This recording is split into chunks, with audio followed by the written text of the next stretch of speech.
नमस्कार दोस्तों, इस डिस्कशन में हम 11 मई 2021 के मोस्ट इंपोर्टेंट करंट अफेयर को कवर करेंगे और इसी के साथ जो हमारी मैथ की सीरीज चल रही है जिसमें हम सबसे पहले टाइम एंड वर्क चैप्टर को कवर कर रहे हैं।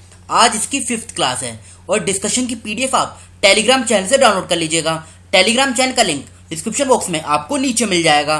तो चलो अब क्लास को स्टार्ट करते हैं, लेकिन उससे पहले ये देखिए, आप इस डिस्कशन में हमने भूगोल यानी ज्योग्राफी के उन 21 क्वेश्चनों को कवर किया है जो हर एग्जाम में घुमा फिराकर पूछे जाते हैं।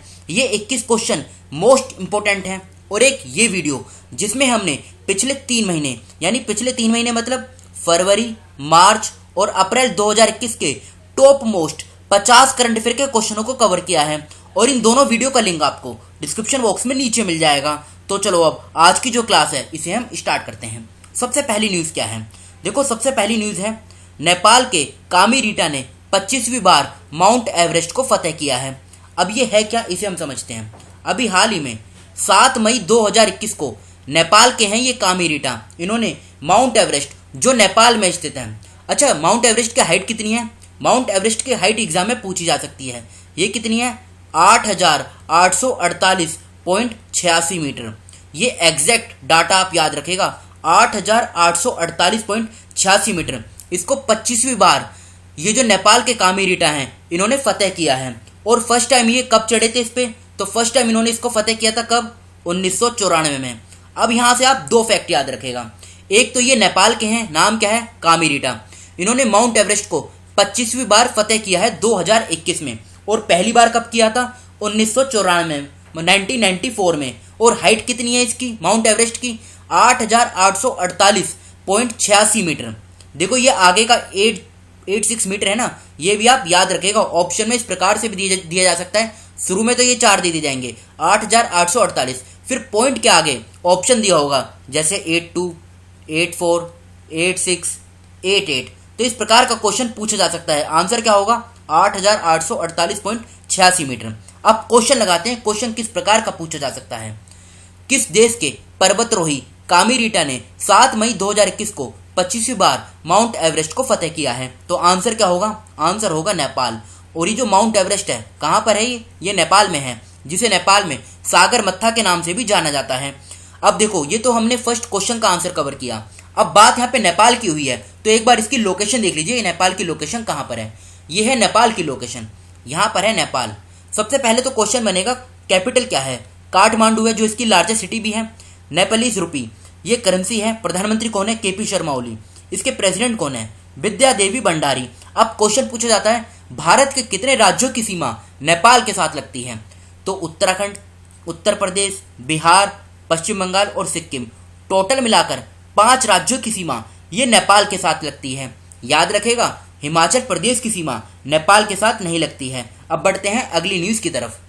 दिल्ली पुलिस ने शुरू की कोवी वैन हेल्पलाइन। इसका उद्देश्य क्या है? तो देखो, इसका अगर सिंपल भाषा में इसका जो ऑब्जेक्टिव है वो है सीनियर सिटीजन की सहायता करना। ठीक है, इसमें एक नंबर भी दिया गया है। ये देखिए, यहाँ पे जो नंबर दिया गया है, इस नंबर के माध्यम से दिल्ली पुलिस सीनियर सिटीजन को सहायता प्रोवाइड कराएगी। अब क्वेश्चन लगाते हैं, क्वेश्चन किस प्रकार का पूछा जा सकता है। किस शहर की पुलिस ने शुरू की कोवी वैन हेल्पलाइन? तो आंसर क्या होगा? दिल्ली। दिल्ली की पुलिस ने अभी कोवी वैन हेल्पलाइन को स्टार्ट किया है। अब अगली न्यूज की तरफ चलते हैं। मई 2021 में डॉक्टर रघुनाथ महापात्रा का निधन हुआ है। ये है कौन? ये देखो, सबसे पहले तो ये उड़ीसा से हैं और ये राज्यसभा मेंबर भी हैं। इनको 2013 में पद्म विभूषण भी दिया गया था। कब? 2013 में इनको पद्म विभूषण दिया गया था। ये राज्यसभा मेंबर हैं और ये उड़ीसा से हैं। क्वेश्चन ये भी पूछा जा सकता है इनका संबंध किससे है? तो इनका संबंध राजनीति से है। अब क्वेश्चन लगाइए, क्वेश्चन किस प्रकार का पूछा जा सकता है। डॉक्टर रघुनाथ महापात्रा का मई 2021 में निधन हो गया। इन्हें किस वर्ष पद्म विभूषण से प्राप्त, मतलब इन्हें किस वर्ष पद्म विभूषण प्राप्त हुआ था? तो आंसर क्या होगा? 2013। थर्ड क्वेश्चन का सी ऑप्शन सही है, 2013। बढ़ते हैं अगली न्यूज की तरफ। 9 मई 2021 को महाराणा प्रताप की 481वीं जयंती मनाई गई। सबसे पहले तो ये जान लीजिए इनका जन्म कब हुआ था। इनका जन्म हुआ था 9 मई 1540 में। ये डेट आप याद रखेगा। ये राजस्थान के जो मेवाड़ है ना, वहाँ के महान हिंदू राजपूत रूलर भी थे और 2021 में इनकी 481वीं ये जयंती मनाई गई है। इन्होंने बैटल ऑफ हल्दीघाटी भी लड़ी थी। किसके साथ? मुगल एम्परर, नाम क्या था उनका, मुगल एम्परर अकबर, इनके साथ इन्होंने बैटल ऑफ हल्दीघाटी में युद्ध किया था। तो ये बैटल ऑफ हल्दीघाटी, ये इसकी लड़ाई कब हुई थी, तो ये हुई थी 1576 में। एग्जाम में देखो ये क्वेश्चन हिस्ट्री बेस पूछा जा सकता है कि 1576 में जो हल्दीघाटी की लड़ाई हुई थी किंग किंग के बीच में हुई थी, तो मुगल एम्परर यानी मुगल सम्राट अकबर और ये महाराणा प्रताप इनके बीच में हुई थी, जिसमें अकबर जीत गए थे और महाराणा प्रताप हार गए थे। अब क्वेश्चन लगाइए, क्वेश्चन क्या पूछा जा सकता है, 9 मई 2021 को महाराणा प्रताप की कौन सी जयंती मनाई गई है, तो आंसर क्या होगा 481वीं। तो फोर्थ क्वेश्चन का सी ऑप्शन सही है, 481वीं इनकी जयंती मनाई गई है 9 मई 2021 को। अब बढ़ते हैं अगली न्यूज की तरफ। लुइस हैमिल्टन ने जीती स्पेनिश ग्रैंड प्रिक्स 2021। अब क्वेश्चन लगाइए सीधा, किसने स्पेनिश ग्रैंड प्रिक्स 2021 जीत ली है, तो आंसर क्या होगा लुइस हैमिल्टन। अब देखो ये तो इन्होंने जीती है स्पेनिश ग्रैंड प्रिक्स, इन्होंने और भी 2-3 रेस जीती हैं, कौन कौन सी हैं, एक तो है कौन सी, Bahrain Grand Prix F1 race 2021, दूसरी कौन सी है, पुर्तगाली ग्रैंड प्रिक्स F1 रेस 2021, और तीसरी कौन सी है, ये स्पेनिश। इन 3 को किसने जीता है, इनको जीता है लुइस हैमिल्टन ने। ये है कौन, ये मर्सिडीज के ड्राइवर हैं और ये कहाँ के हैं, ये ब्रिटेन से हैं। अब दूसरा पॉइंट, एक देखो एक और हुई थी एमिलिया रोमाग्ना, फिर से बोलता हूँ Emilia Romagna F1 grand prix, इसको किसने जीता था, तो इसको जीता था मैक्स वर्स्टापन ने। किसने, मैक्स वर्स्टापन ने। और ये कौन है, ये रेड बुल के ड्राइवर हैं। तो ये दोनों फैक्ट आप याद रखेगा। अब बढ़ते हैं अगली न्यूज की तरफ। ओडिशा सरकार ने मनोज दास अंतर्राष्ट्रीय साहित्य पुरस्कार प्रदान करने का निर्णय लिया है। आप सीधा क्वेश्चन लगाइए, किस राज्य सरकार ने मनोज दास अंतर्राष्ट्रीय साहित्य पुरस्कार प्रदान करने का निर्णय लिया है। ये जो मनोज दास है ना, ये लेखक हैं और ये उड़िया और इंग्लिश में लिखा करते थे। तो अब इन्हीं की याद में इस अवार्ड को दिया जाएगा उड़ीसा सरकार के द्वारा। तो आंसर क्या होगा, उड़ीसा। अब बात यहाँ पे उड़ीसा की हुई है, तो उड़ीसा का जो पिछला करंट अफेयर है इसे हम कवर कर लेते हैं। पहला पॉइंट क्या है, उड़ीसा सरकार ने राज्य में स्वयं सहायता समूह यानी एसएचजी के लिए मिशन शक्ति विभाग नामक एक नया विभाग स्थापित किया है। सिंपलीपाल बायोस्फीयर रिजर्व ये उड़ीसा के मयूरभंज जिले में स्थित है। उड़ीसा के मुख्यमंत्री ने भारत के पहले विश्व कौशल केंद्र WSC का उद्घाटन किया। चौथा पॉइंट क्या है, मार्च 2021 में आयुर्वेद पर्व का आयोजन भुवनेश्वर शहर में किया गया। फिफ्थ पॉइंट, 1 अप्रैल 2021 को उड़ीसा राज्य ने अपना 86वां राज्य दिवस मनाया। भारत की पहली शतरंज अकेडमी उड़ीसा में बनाई जाएगी। ये 6th पॉइंट भी इंपॉर्टेंट है। कालिया स्कीम ये उड़ीसा की स्कीम है, पूरा नाम क्या है, कृषक assistance for livelihood and income augmentation. किस राज्य सरकार ने, तो कौन सी है, उड़ीसा राज्य सरकार ने डायल 112 एक आपातकालीन प्रतिक्रिया सहायता प्रणाली का शुभारंभ किया। केंद्रीय पेट्रोलियम और प्राकृतिक गैस और इस्पात मंत्री नाम क्या है, धर्मेंद्र प्रधान, इन्होंने भुवनेश्वर में LPG उपभोक्ताओं के लिए मिस्ड कॉल सुविधा शुरू की। उड़ीसा में रामलिंगेश्वर पार्क का उद्घाटन किया गया। उड़ीसा में भारत के पहले फायर पार्क का उद्घाटन किया गया। ये क्वेश्चन अभी रिसेंटली SSC CHSL का एग्जाम हुआ है, वहां पे ये क्वेश्चन पूछा गया है। उड़ीसा राज्य सरकार ने सूजल नल मिशन से पेय योजना का उद्घाटन किया। भारत का पहला तूफान अध्ययन परीक्षण मंच टेस्ट बेड ये उड़ीसा में बनाया जाएगा। करलापट वन्य जीव अभ्यारण्य उड़ीसा में स्थित है। गोप बंधु संवादिका स्वास्थ्य बीमा योजना ये उड़ीसा से संबंधित है, यानी ये उड़ीसा की स्कीम है। अब उड़ीसा की लोकेशन देखिए कहाँ पर है, यह है उड़ीसा की लोकेशन। इसकी बेसिक डिटेल कवर करते हैं। भुवनेश्वर इसकी कैपिटल है। फॉर्मेशन कब हुई थी, 1 अप्रैल 1936 में। मुख्यमंत्री कौन है, नवीन पटनायक। राज्यपाल कौन है, गणेशी लाल। 30 जिले हैं, लोकसभा की 21 सीट, राज्यसभा की 10, विधानसभा की 147 सीटें हैं। हाईकोर्ट की बात करें, कटक में इसकी हाईकोर्ट है, जहाँ के मुख्य न्यायाधीश हैं S मुरलीधर। चिल्का लेक इसकी इंपॉर्टेंट है, ये जो लेक है ये काफी बार एग्जाम में पूछी जा चुकी है। कहाँ पर है ये उड़ीसा में है। हीराकुंड डैम जो महानदी रिवर के ऊपर है। मंदिरा डैम ये शंख रिवर के ऊपर है। कुछ इंपॉर्टेंट नेशनल पार्क भी हैं, Bhitarkanika national park, Similipal national park, गहीर माता wild life sanctuary, Satkosia George wild life sanctuary, ये चारों उड़ीसा में स्थित हैं। राउरकेला जिसे स्टील सिटी ऑफ उड़ीसा भी कहा जाता है, कभी कभी एग्जाम में पूछा जाता है राउरकेला स्टील प्लांट कहाँ पर है, तो ये उड़ीसा में स्थित है। बढ़ते हैं अगली न्यूज की तरफ।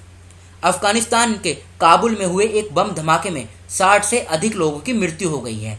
ये भी रिसेंटली न्यूज आई है। क्वेश्चन लगाइए, 8 मई 2021 को अफगानिस्तान के किस शहर में हुए एक बम धमाके में 60 से अधिक लोगों की मृत्यु हो गई है, तो आंसर क्या होगा, काबुल। देखो सीधा बेस्ड क्वेश्चन है, पूछा जाएगा काबुल कहाँ पर है, ये अफगानिस्तान में है। अब अफगानिस्तान की लोकेशन देखिए, यह है अफगानिस्तान की लोकेशन। इसकी कैपिटल की बात करें, काबुल इसकी कैपिटल है, जो इसकी लार्जेस्ट सिटी भी है। अफगानी ये करेंसी है। अशरफ घनी ये राष्ट्रपति हैं कहाँ के, अफगानिस्तान के। अब यहाँ से आप 2 फैक्ट याद रखेगा, एक तो इसकी सीमा कैस्पियन सी के साथ नहीं लगती है, दूसरा ना ही इसकी सीमा अरेबियन सी के साथ लगती है। यहाँ पर देखो, ईरान के साउथ में है एक कौन सा पोर्ट, छाबार पोर्ट, और पाकिस्तान के यहाँ पे साउथ में है ग्वादर पोर्ट। तो ये दोनों पोर्ट आप याद रखेगा, एग्जाम में पूछे जा सकते हैं, इनकी लोकेशन कहाँ पर है। अब बढ़ते हैं अगली न्यूज़ की तरफ। एरिना सेबेलेंका ने जीता टेनिस टूर्नामेंट मैड्रिड ओपन 2021। अब क्वेश्चन लगाइए पहले, टेनिस टूर्नामेंट मैड्रिड ओपन 2021 में महिला एकल का खिताब किसने जीता है? तो आंसर क्या होगा, एरिना सेबेलेंका। देखो ये जो मैड्रिड है ना, ये स्पेन की कैपिटल है। सबसे पहले तो पॉइंट यहीं से बनेगा। अभी जो एरिना सेबेलेंका है, ये कहाँ की हैं? ये बेलारूस की हैं। इन्होंने किसको हराया है? इन्होंने हराया है एशले बार्टी। और ये जो एशले बार्टी हैं, ये कहाँ की हैं? तो ये ऑस्ट्रेलिया के हैं। इनको हराया है किसने? बेलारूस की किसने? एरिना सेबेलेंका ने। ठीक है, ये पॉइंट आप याद रखेगा। और स्पेन में ही COP यानी कोप 25वीं हुई थी, ये फैक्ट भी आप याद रखेगा। कब हुई थी? दिसंबर 2019 में। और कोप 26 ये कहाँ पर होगी? ये होगी ग्लासगो में। अब बात करें दूसरे पॉइंट की, मारिया रेसा को Guillermo canoe world press freedom award दिया गया था। फिर से बोलता हूँ, यूनेस्को के द्वारा Guillermo canoe world freedom award दिया गया था।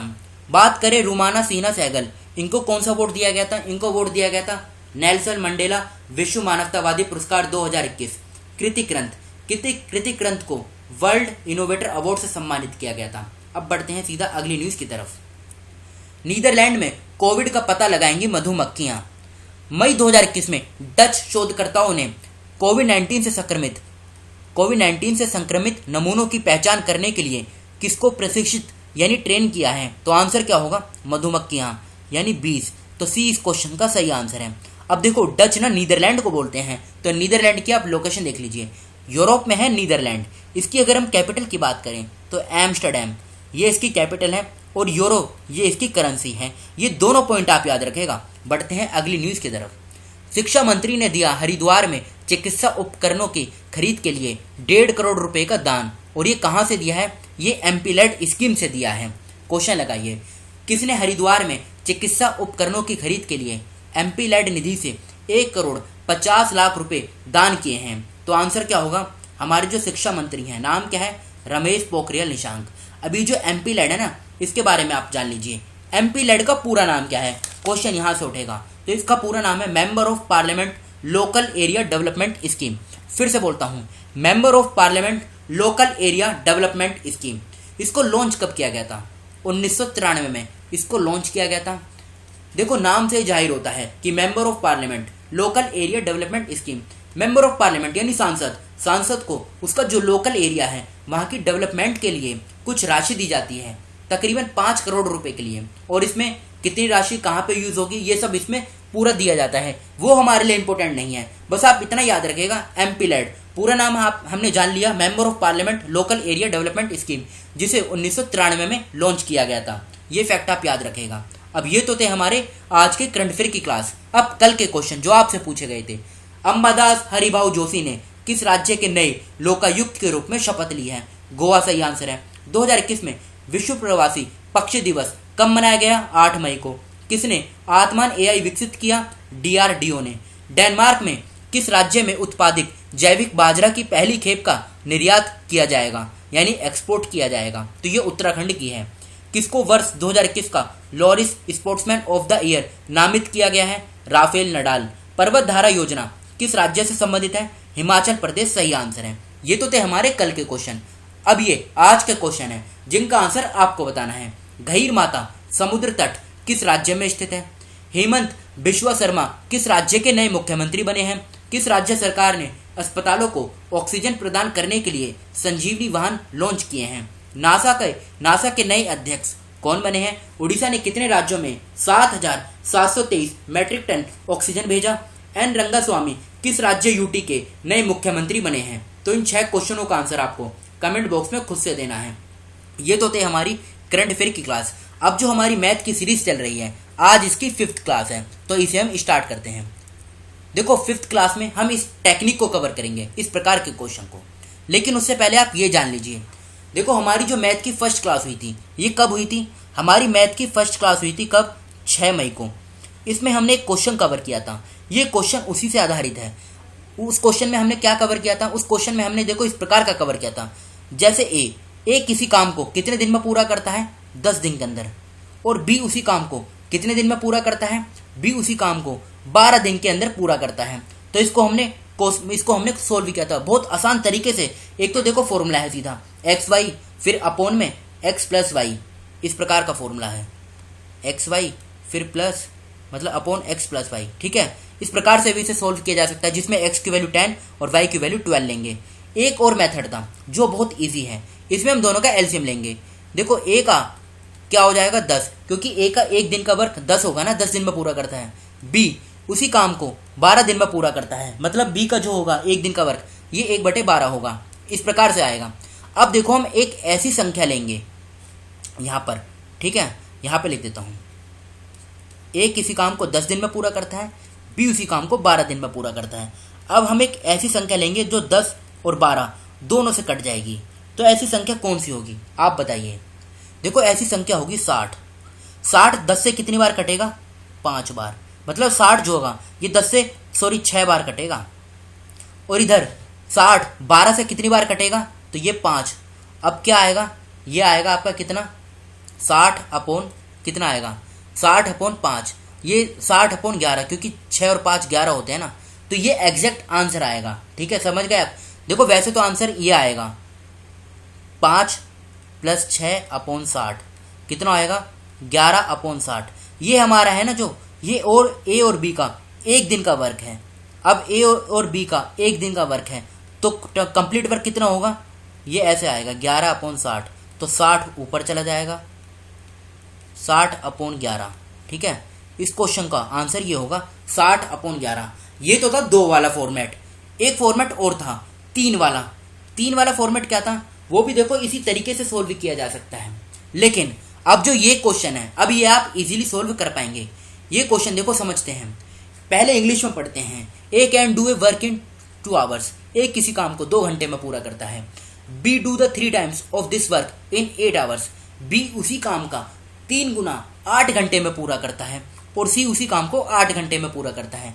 फिर पूछा गया अगर ये तीनों एक साथ काम करेंगे तो कितना समय लगेगा, ठीक है। ये इस क्वेश्चन में पूछा गया है। अब देखो बहुत सिंपल सा मेथड है इस क्वेश्चन को सोल्व करने का। सीधी आप ट्रिक याद करिए। ए किसी काम को 2 घंटे में पूरा करता है, ठीक है। अब बी उसी काम को कितने घंटे में पूरा करता है? 3 घंटे में। यहाँ पे लिखिए, मतलब 3 गुना है ना, ठीक है। 3 गुना को कितने घंटे में पूरा करेगा? 8 घंटे में। यानी 1 गुना को कितने टाइम में पूरा करेगा? 8/3 आवर्स, ठीक है।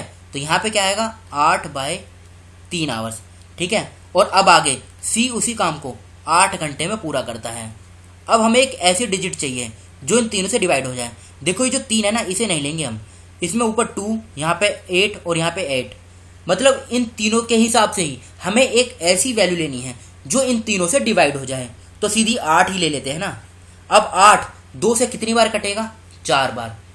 अब ये देखो 8 से 8 कितनी बार कटेगा? 1 बार। तो ये जो 3 है ये सीधा ऊपर आ जाएगा। अब 8 से 8 1 बार कटेगा, ठीक है। अब कितना आएगा? अब देखो यहाँ पे भी 8 और नीचे भी 8, तो 8 से 8 कट के कितना? 1। यानी ए बी और सी ये तीनों एक साथ काम करेंगे तो इन्हें कितना टाइम लगेगा? इन्हें 1 घंटे का टाइम लगेगा। ये इसका सही आंसर है, ठीक है। 8/8 ही तो आएगा ना, तो 8 से 8 कट जाएगा 1 बार। देखो ये क्वेश्चन आप 5 से 10 सेकंड में सोल्व कर सकते हैं अगर आपको अच्छे से इसका कंसेप्ट क्लियर हो जाए। एक काम करना, इस क्वेश्चन को ना आप कम से कम इसी क्वेश्चन को सेम टू सेम 3 से 4 बार लगाना बिना देखे। मतलब एक बार आपने समझ लिया है, अब इसको 3 से 4 बार बिना देखे लगाना खुद से।